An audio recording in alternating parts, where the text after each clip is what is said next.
everyone, c'est moi pour notre vidéo du Mystère dit. J'espère que vous allez bien et que vous passez une excellente semaine. Aujourd'hui, pour notre vidéo au format 3 actus insolites de la semaine, je vous ai sélectionné des sujets aux petits oignons. Des sujets qui m'ont parlé, mais surtout des sujets qui en disent bien plus long que ce que les titres accrocheurs des mainstream veulent bien nous faire croire. Cette semaine, les amis, on va d'abord lever les yeux, pas très haut justement, dans une zone que l'on nous présente depuis des décennies comme parfaitement maîtrisée, balisée, sécurisée, et où pourtant quelque chose a suffisamment dérapé pour qu'une décision rarissime soit prise. Une évacuation, un retour anticipé et un silence étrange autour d'un incident qui normalement aurait dû être expliqué. On va ensuite revenir sur quelque chose de beaucoup plus discret, beaucoup plus silencieux, mais tout aussi troublant. Pas une rumeur, pas une théorie, pas une spéculation, une décision bien réelle, en cours, qui concerne la mémoire scientifique elle-même. Des archives, des documents, des décennies de savoir entrent, apparemment, dans une phase de tri. Et derrière ce mot, tri, très administratif, une seule et vraie question dérangeante. Qui décide de ce qui mérite d'être conservé et qui décide de ce qui peut disparaître? Et enfin, on va parler d'un dossier que vous connaissez déjà si vous suivez cette chaîne, que même vous connaissez très bien. Un objet que nous avons suivi pas à pas, dont on nous a énormément parlé, jusqu'au moment précis où il aurait justement fallu nous montrer quelque chose. Et depuis, plus rien. Pas de clarification, pas de réponse nette, juste un silence très particulier, venu d'institutions qui d'habitude savent très bien dire non, dire ça ne vous regarde pas, dire circuler, il n'y a rien à voir. Alors 3 sujets, 3 zones de frottement, 3 infos qui chacune à leur manière donnent l'impression qu'on préfère parfois détourner le regard plutôt que d'aller au bout des questions. Alors installez-vous confortablement, on entre tout de suite dans le vif de nos sujets, on y va, on y go et c'est maintenant.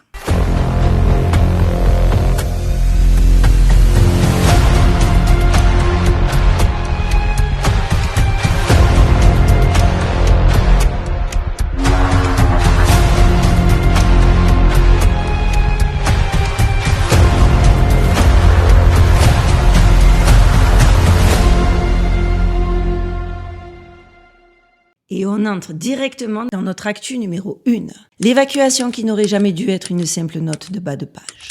Il y a des décisions qui, dans leur nature même, devraient immédiatement déclencher une vigilance accrue, non pas parce qu'elles sont spectaculaires, mais précisément parce qu'elles sont rares, coûteuses, lourdes de conséquences et qu'elles ne sont prises qu'en dernier recours. L'évacuation médicale qui vient d'avoir lieu d'un membre d'équipage depuis la Station spatiale internationale fait partie de ces décisions-là. C'est la première fois depuis la mise en service de la Station spatiale internationale qu'une évacuation médicale de ce type est officiellement ordonnée par la NASA et annoncée dans tous les journaux mainstream. Alors ici par contre, avant de continuer, petit disclaimer obligatoire, avant que mes trolls préférés prennent ma veste avec leur hargne et mauvaise foi habituelle et m'obligent à lire des commentaires que j'ai pas envie de lire. Je sais très bien que parmi vous, certains pensent que l'ISS n'est pas là où on nous dit qu'elle est. Que d'autres encore estiment qu'on n'a jamais réellement dépassé certaines limites physiques malgré ce que les organismes officiels disent. Et que d'autres encore invoquent le fameux dôme, qu'on appelait autrefois le firmament, comme la preuve ultime que rien, absolument rien n'existe, genre au-delà des nuages. Je simplifie, mais en gros, c'est ce que certains pensent. Et là-dessus, je vais poser une chose très simple avant d'aller plus loin. Déjà, je ne suis pas là pour trancher ce débat aujourd'hui. D'abord, parce que nous ne sommes pas dans les vidéos du dimanche où l'on explore les théories incroyables et autres mystères et mensonges qu'on essaie de débunker, mais bel et bien dans les actus de la semaine. Les actus de la semaine, je ne les écris pas à la lumière de ma bougie dans ma cave sombre. Je les sélectionne précisément après recherche et tri de toutes les actualités de la semaine. Ce ne sont pas de mon fait, je l'avais déjà dit, mais je tiens à le répéter. Pour ceux qui expliquent que tout cela serait incompatible, que je serais incohérente parce que je peux parler un jour de la théorie du dôme, un jour de la Terre creuse, un autre de l'ISS, puis de l'espace, comme s'il fallait impérativement choisir un camp définitif, je vais être très claire et j'espère ne plus jamais avoir à y revenir. Je n'ai jamais affirmé en 5 ans que j'ai ma chaîne quoi que ce soit comme une vérité.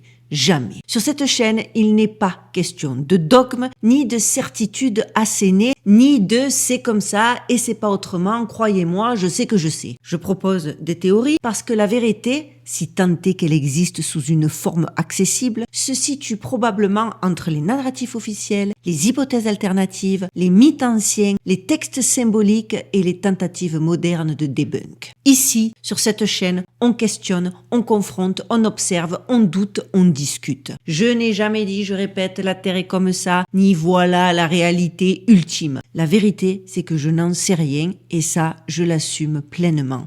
Je cherche. Ce que je sais en revanche, c'est qu'il y a quelque chose qui cloche, quelque chose qui ne colle pas totalement dans le récit global qu'on nous présente et que j'ai envie, avec vous, de m'en approcher, de tenter d'en comprendre les contours, d'identifier au minimum ce qui nous est dissimulé, ce qui est évité, ce qui est éludé par les narratifs officiels et ceux qui gouvernent dans l'ombre. S'intéresser à plusieurs hypothèses n'est pas une incohérence, c'est exactement l'inverse. Et quand bien même j'ai déjà abordé la théorie du dôme, cela n'invalide absolument pas le sujet du jour. On ne sait pas où commence le dôme. On ne sait pas jusqu'où il s'étend et on ne connaît pas sa hauteur réelle. D'accord ? L'idée d'un dôme, comme certains me l'annoncent, posé juste au-dessus des nuages, comme un plafond ridicule à quelques mètres au-dessus de nos têtes, est une construction moderne et ça, il faut bien que vous le compreniez. Ce n'est ni une certitude historique, ni une constante dans les cosmologies anciennes, d'accord ? Ça vient du cerveau de certains. Quand on regarde les représentations des civilisations comme les Hopis, le firmament, il englobe aussi le ciel noir, les étoiles, ce que nous appelons aujourd'hui l'espace. Autrement dit, dans ces visions anciennes, le dôme ne s'arrête pas là où certains aimeraient le fixer pour disqualifier tout débat en me disant « mais c'est n'importe quoi, t'as parlé du dôme et là, le dôme il est où ?» Et dès lors, il n'est pas absurde d'envisager, je vous le dis à vous, comme certains le font, que la limite du dôme correspond à une zone que nous avons aujourd'hui beaucoup de mal à franchir et où ça fait sens, la ceinture de Van Allen. À partir de là, il y a un point factuel, essentiel pour la suite, avant que les plus agressifs montent au créneau et j'étais obligée de faire ce disclaimer. Quelle que soit votre lecture, dans l'eau, hors l'eau, fake, pas fake, complètement sûr du dôme, qui se pose des questions, officiellement, rassurez-vous, l'ISS se situe, quoi qu'il en soit, en dessous de la ceinture de Van Allen. Donc le fait de croire que l'ISS est bel et bien dans l'espace ne réduit pas à néant la théorie du dôme. Donc ce que je vais aborder maintenant ne repose ni sur un fantasme, ni sur un contournement des limites dont on parle depuis des années. On est encore, théoriquement, dans une zone censée être maîtrisée. Ce qui s'est produit donc début janvier a été présenté au public comme un événement presque banal, réduit à une formule administrative soigneusement vidée de sa substance. Un astronaute, ça a été la déclaration officielle, aurait présenté un problème de santé jugé suffisamment sérieux pour justifier un retour anticipé sur Terre, tout en restant officiellement stable, sans qu'aucune urgence visible immédiate ne soit reconnue. Alors, ce choix lexical n'est pas neutre, les amis. Il est calibré, il est pensé pour désamorcer toute interrogation, pour enfermer l'événement dans une catégorie rassurante, technique, gérable, alors même que les implications réelles de ce type de décision sont tout sauf anodines.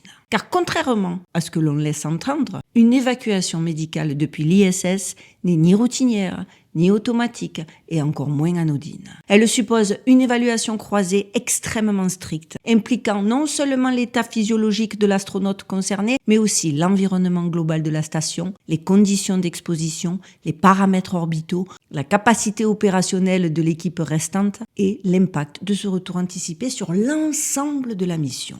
Autrement dit, on ne rapatrie pas quelqu'un de l'ISS simplement parce qu'il ne se sent pas bien ou qu'il est fatigué.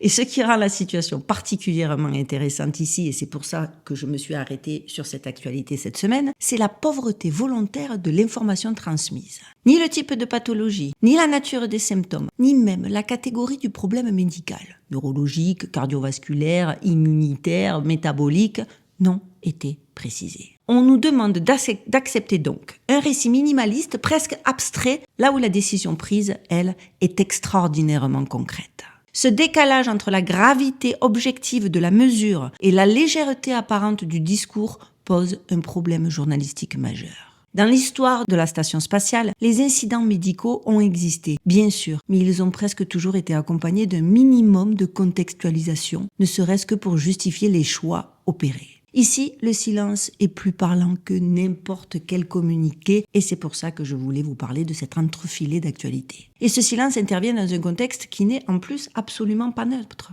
Nous sommes à un moment où les programmes spatiaux occidentaux accumulent les signaux faibles de fragilisation. Retard chronique, annonces repoussées, promesses recyclées, tests présentés comme des succès malgré des explosions spectaculaires et une communication de plus en plus narrative, de moins en moins factuelle. Dans ce paysage, l'ISS est censé représenter le dernier bastion de la maîtrise, la preuve tangible que l'orbite basse reste un terrain connu, sécurisé, balisé par l'homme. Or, c'est précisément dans cet espace-là que survient une rupture. Il ne s'agit pas ici de suggérer une catastrophe cachée, ni de fabriquer artificiellement un mystère. Il s'agit de constater qu'un corps humain, placé dans un environnement que l'on nous présente depuis 20 ans comme stable et parfaitement contrôlé, a réagi d'une manière suffisamment préoccupante pour justifier un retour anticipé sans que l'institution ne juge nécessaire d'en expliquer clairement les raisons. Ce simple fait, les amis, mérite qu'on s'y attarde. Parce qu'un système qui prétend maîtriser un environnement, mais qui choisit d'en extraire un opérateur sans livrer la moindre clé de compréhension, n'est pas un système serein. C'est un système qui gère une limite et qui préfère la refermer plutôt que de l'exposer. Et quand on sait que donc il n'y a pas longtemps on a eu beaucoup d'activités étonnantes, il y a de quoi attirer notre attention. Et c'est exactement pour cela que cette évacuation ne peut pas être traitée comme un détail technique. Elle dit quelque chose de l'état réel de notre rapport à l'espace, de nos capacités effectives et surtout de la distance croissante entre le récit officiel et les décisions concrètes prises en coulisses. Et le décalage, je trouve qu'il est de plus en plus visible. Ici, le problème n'est pas l'astronaute, le problème n'est pas même la station, le problème, c'est ce que révèle ce choix. La fragilité persistante d'un environnement que l'on continue pourtant à présenter comme parfaitement maîtrisé, je le répète.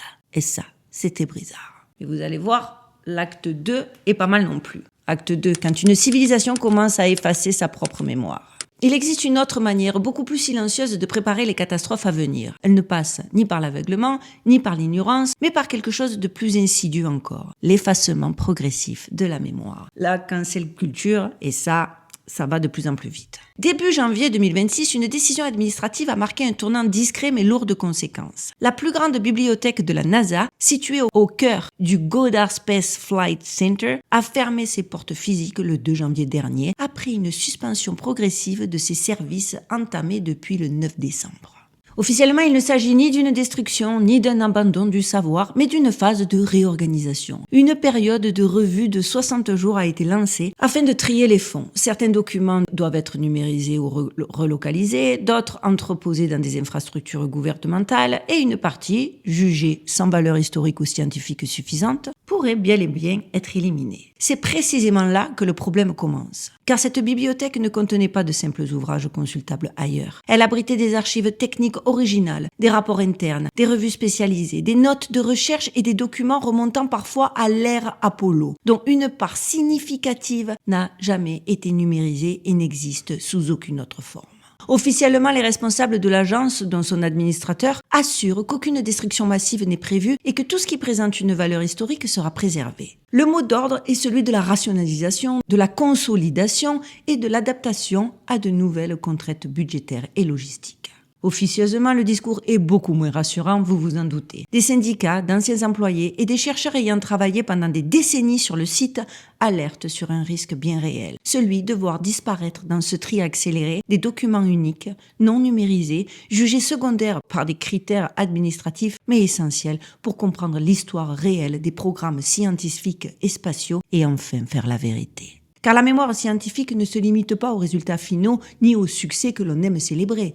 Elle est faite d'erreurs, d'hypothèses abandonnées, de chemins explorés puis délaissés, de décisions techniques qui se sont révélées mauvaises a posteriori et qui constituent précisément les garde-fous les plus précieux pour les générations futures. Et puis aussi, c'est le meilleur moyen de dissimuler ce qui est soi-disant été fait et qu'on doute fortement. Supprimer ces traces, même partiellement, même involontairement, revient à produire une illusion de progrès continu, lisse, parfaitement maîtrisé, alors qu'il s'est toujours construit dans le doute, l'échec et l'apprentissage progressif. Cette fermeture et ce tri interviennent dans un contexte très particulier où la recherche publique est sous pression, où l'exploration spatiale est de plus en plus confiée au secteur privé et où l'efficacité, la rapidité et la rentabilité tendent à primer sur la conservation, la transmission et la mémoire longue. Et ça, ce n'est que la face émergée de l'iceberg. Or, dans le domaine scientifique, avancer plus vite ne signifie pas avancer plus intelligemment. Une civilisation qui accepte de perdre, même en partie, la mémoire de ses propres expériences se prive volontairement de ses garde-fous les plus fondamentaux, je l'ai déjà dit. Elle se condamne à redécouvrir ce qu'elle savait déjà, à répéter les mêmes erreurs humaines sous des formes plus sophistiquées et à affronter l'avenir avec une confiance artificielle détachée de l'expérience accumulée. Et ça, c'est quand même déjà très dommage, ne serait-ce que pour cette raison de supprimer tous ces documents. Et lorsque cet affaiblissement de la mémoire s'installe au moment même où les signaux naturels deviennent de plus en plus instables, de plus en plus imprévisibles et de plus en plus difficiles à modéliser, il cesse d'être une simple question administrative. Il devient un facteur de vulnérabilité systémique. Car on ne peut pas prétendre comprendre l'avenir ni anticiper les crises à venir tout en décidant dans l'urgence et l'urgence impromptue, inexplicable, ce qui mérite ou non d'être conservé du passé. Et très souvent, lorsque la mémoire commence à être triée, consolidée, déplacée ou encore effacée, une autre chose disparaît en même temps, plus discrètement encore, la transparence. On passe tout de suite à notre acte 3, quand le pouvoir ne nie plus mais se tait. Il y a une différence fondamentale entre un mensonge et un silence. Le mensonge suppose un récit, une version, un effort de persuasion. Le silence, lui, n'a besoin de rien d'autre que du pouvoir de se refermer sur lui-même. Si vous suivez cette chaîne depuis un moment, vous savez que Troie et Atlas n'est pas un sujet isolé ni un phénomène traité à la va-vite. Ce dossier, nous l'avons suivi dans le temps. Nous avons suivi son apparition, son entrée dans le système solaire, les hypothèses avancées, les prises de position publiques, celles de l'astrophysicien Avi Loeb, mais aussi les déclarations officielles visant à normaliser l'objet, à le réduire à une comète naturelle, sans anomalie particulière. Autrement dit, l'enquête a existé, les points de vue ont été exposés et le débat, au moins en apparence, était ouvert puisque on en a bouffé pendant bien... moi j'en ai commencé à en parler en juillet jusqu'en décembre quoi. Et voilà que début janvier, une demande d'accès à l'information a été adressée à la CIA concernant cet objet interstellaire connu donc sous le nom de Troie et Atlas. Rien d'illégal, rien d'exceptionnel, rien d'agressif, une simple requête administrative demandant si des évaluations, des rapports ou des communications existaient au sein de l'agence à propos de cet objet présenté publiquement comme une comète naturelle venue de notre système solaire qui aurait été particulièrement proche de la Terre le 19 décembre dernier et on attendait justement les photos. La réponse de la CIA ne consiste ni en une confirmation, ni en un démenti, ni même en un refus argumenté. Elle se contente d'une formule très précise, codifiée, rarement employée, connue sous le nom de ni confirmé, ni infirmé. Parce que c'est ça leur réponse. Autrement dit, l'agence a refusé de dire si elle possède ou non des documents sur le sujet, si on pouvait avoir des photos un peu plus précises vu qu'il était censé être plus proche de la Terre. Ce type de réponse n'est pas anodin. Il n'est pas utilisé pour les sujets triviaux ni pour des objets parfaitement compris et sans enjeu. Il est réservé aux dossiers jugés suffisamment sensibles pour que le simple fait d'admettre leur existence constitue déjà une information. À titre de comparaison, pour vous donner un exemple, pour des objets célestes controversés par le passé, comme Earl Bopp dans les années 1990, les agences américaines avaient répondu de manière directe, sans recourir à ce type de verrou juridique. C'est là que forcément le malaise s'installe. Vous nous avez gonflé, on l'a suivi pas à pas le truc, et d'un coup, silence. Eh ben oui, ce silence institutionnel intervient dans un contexte très précis, celui d'un arrêt brutal de l'information au moment même où elle aurait dû être la plus abondante. Le passage de Troie et Atlas au plus près de la Terre, je vous le disais, était annoncé pour le 19 décembre 2025 à environ 1,8 unités astronomiques, soit près de 270 millions de kilomètres. Un jalon clairement identifié par l'ensemble des observatoires et agences spatiales de par le monde, avant de poursuivre donc sa trajectoire vers Jupiter prévue pour mars 2026. Or, à partir de cette date, force est de constater une chose. Le dossier est entré dans une forme de shutdown informationnel. Alors que je vous le disais, on en bouffait tous les jours. Car si Troie et Atlas est, comme l'affirme le discours officiel dominant, une comète d'origine naturelle, sans comportement anormal, sans implication particulière, sans intérêt stratégique, alors une réponse simple aurait suffi. Un non, clair, net, sans ambiguïté, ou alors un on va attendre, fait n'importe quoi. Or, rien de tout ça n'a été donné. À la place, on a eu droit à un silence juridique verrouillé, protégé par des textes datant de l'après-guerre, invoquant la sécurité nationale pour éviter toute clarification sur le sujet. Donc, depuis ce passage clé, nous n'avons eu ni image exploitable, ni données claires, ni narration cohérente. Les rares visuels diffusés côté occidental relevaient davantage de l'illustration que de l'observation scientifique rigoureuse, au point de frôler carrément le ridicule pour un objet suivi par l'ensemble de la communauté astronomique mondiale. Même les nouvelles images du télescope Hubble, que vous êtes en train de voir, publié le 7 janvier 2026, montre un jet d'antiqueux collimaté s'étendant sur plusieurs centaines de milliers de kilomètres. Une configuration encore imparfaitement expliquée par les spécialistes des comètes. À l'inverse, les images les plus nettes, les plus lisibles sont venues d'ailleurs, notamment de Chine, sans qu'aucune comparaison officielle, sérieuse ou approfondie ne soit jamais proposée. Vous voyez la photo de la Chine là en ce moment.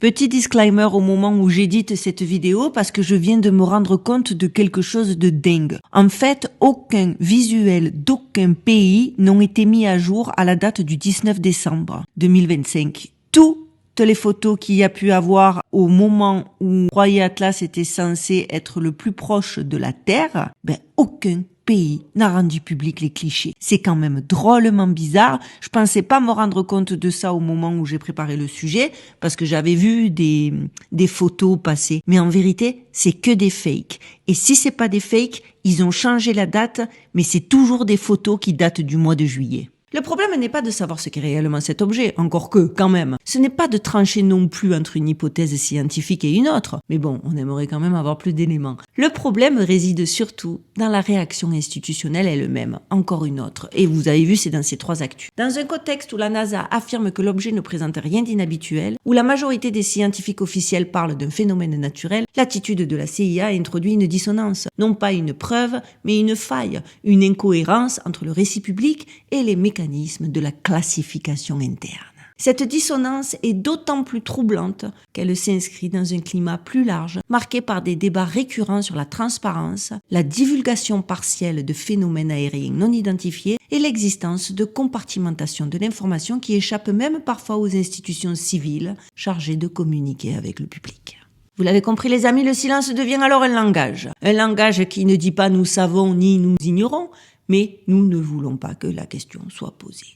Voilà. Maintenant, on n'a plus le droit de poser des questions et d'avoir un suivi de dossier. Et ce silence n'a pas pour effet de clore l'enquête, il la suspend, il la fige, et c'est de plus en plus fréquent. Et c'est précisément pour cette raison que de mon côté, je ne lâche aucun de ce genre de dossier. Tant ce qui frappe, quand on regarde froidement les informations de cette semaine, ce n'est pas leur caractère spectaculaire, c'est au contraire leur banalisation apparente. Et c'est pour ça que je voulais parler de ces infos qui ne sont pas vraiment des infos, mais qu'on nous sert comme infos sans nous donner plus d'informations. Une évacuation médicale dans une station spatiale internationale, présentée comme une procédure presque anodine, alors qu'elle constitue une première historique et qu'elle intervient dans un environnement censé être parfaitement maîtrisé. Une bibliothèque scientifique majeure, dépositaire de décennies de recherches, de missions, de données accumulées depuis l'ère Apollo, qui ferme physiquement ses portes pendant qu'un tri silencieux s'opère, sans visibilité réelle sur ce qui sera conservé, déplacé ou éliminé. Et enfin, un objet interstellaire abondamment commenté,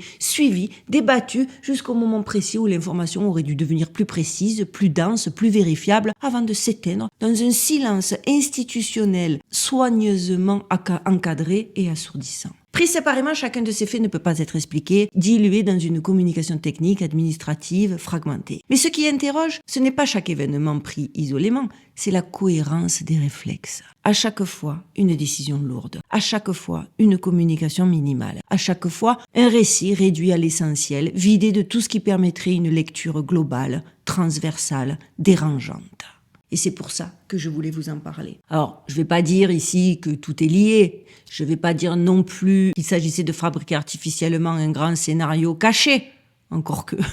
Mais il s'agit surtout de constater une chose beaucoup plus inconfortable. Lorsque les limites apparaissent, lorsque les certitudes vacillent, lorsque la maîtrise affichée se fissure, le réflexe n'est plus d'expliquer, mais de réduire le champ de compréhension. Moins de détails, moins de contexte, moins de matière pour penser. Et c'est ça que je veux mettre en avant. Ce que ces informations racontent, ce n'est pas un effondrement brutal. C'est une gestion du réel par compartimentation. Une manière de maintenir l'illusion de contrôle en empêchant que les questions dépassent les cadres prévus. Le problème n'est donc pas l'astronaute rapatrié, vous l'aurez compris. Ce n'est pas non plus la bibliothèque qui ferme. Ce n'est encore pas non plus un objet interstellaire devenu soudainement trop sensible pour être commenté. Le problème, enfin, tout ça c'est des problèmes, mais le problème c'est surtout, c'est ce que ces décisions disent de notre rapport actuel à l'inconnu, à la limite, à ce qui résiste au narratif simplifié. À partir de quand, les amis, avons-nous accepté qu'il soit normal de ne plus tout expliquer à la population? À partir de quand avons-nous intégré que certaines zones devaient rester floues, non pas parce qu'elles sont incompréhensibles, mais parce que juste elles deviennent inconfortables à assumer pour nos administrations et nos narratifs officiels? Ce que vous avez vu aujourd'hui, ce ne sont pas des anomalies, ce sont des points de friction, des endroits précis où le récit se crispe, où l'information ralentit, où la transparence recule. Et la question, au fond, n'est pas de savoir s'il faut y croire ou non. Je pense que ça, on sait très bien. On a déjà la réponse instinctivement. Mais la question est encore beaucoup plus simple, mais aussi beaucoup plus dérangeante. À partir de quand a-t-on décidé que poser certaines questions était plus problématique que de vivre avec des réponses incomplètes?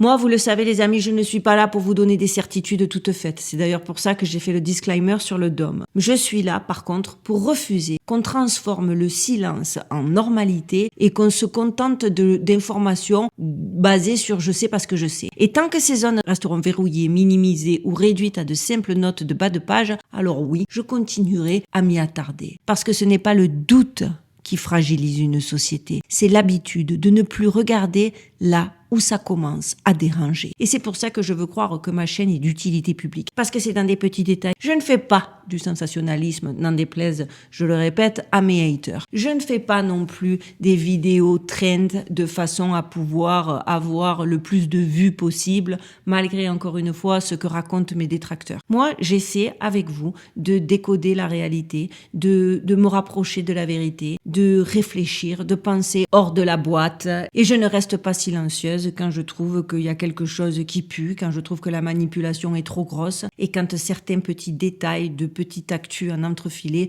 en disent beaucoup plus long que les actualités qu'on nous sert tous les jours à manger pour nous effrayer, pour nous faire peur, pour nous laisser nous concentrer sur des combats qui ne sont pas les nôtres, sur des situations qu'on envenime et qu'on rend encore plus dramatiques que ce qu'elles le sont déjà, histoire de maintenir les gens dans une telle stress intellectuel qu'après ils sont sans arrêt aigris, sans arrêt énervés, que quand on commence à parler d'autre chose ou quand on commence à leur dire « sortez-vous de ces carcans, regardez, il se passe des choses en côté qui en disent plus long que les informations que vous bouffez du matin au soir », tu te fais agresser, tu te fais tirer dans les pattes, tu te fais...